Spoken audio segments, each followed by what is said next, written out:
Josh, I'm curious if you can share your thoughts on what AJ brought up regarding data sharing. I think you're referring to on the medical side. Is that right, AJ? Well, it's the pharmacy requires it. So if you're self-insured, we have a unified accumulator now, according to the ACA. And so the problem is that unfortunately there are some entities that don't want to share information because it's the last line of defense to keep the pharmacy benefit, which, to be frank, is where all the profitability is for vertically integrated entities. No one's making money on medical. And so the whole point here is that they will fight dirty to keep it by not sharing data. I mean, I guess I can't speak directly to like what our internal policies or practices are not dealing with it. I can say there's a lot of places where we are sharing data. So I guess I just would have to connect the dots on in terms of his gap.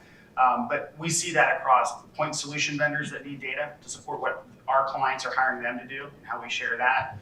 We need data, of course, across the organization with other medical providers if we're not the medical provider, just the pharmacy side. So, I mean, I see that being a critical piece. To AJ's point, you can't have innovation, you can't have good interventions to members if the entities that are involved in it don't have the right data. And I know we spend a lot of time sharing it, so I just can't speak to that specific one, but I know it's critical to how we practice in this healthcare field. Yeah, it's purely anti-competitive because it's not a point solution. It's the medical and the pharmacy business that they have today. They don't want to give up the pharmacy, so they lose the business fair and square in an RFP, and then they put their foot down. They're like, well, I'm not sharing data. I had a senior vice president of one of the big three basically tell me to go to hell, and over his dead body, he would ever share data with me.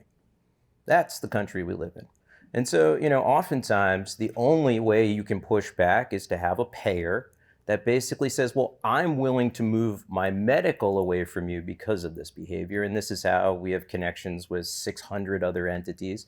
But the whole point of it is there are still very big entities, some of them even here in the state of Texas, that have some of the biggest walls ever and will not share data.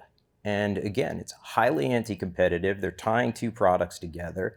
This day shall come where you can't continue to ask for a competitive, efficient market when it's something as simple as just sharing the payer's data. And I want to make it clear, the carrier, the vertically integrated entity, doesn't own the data.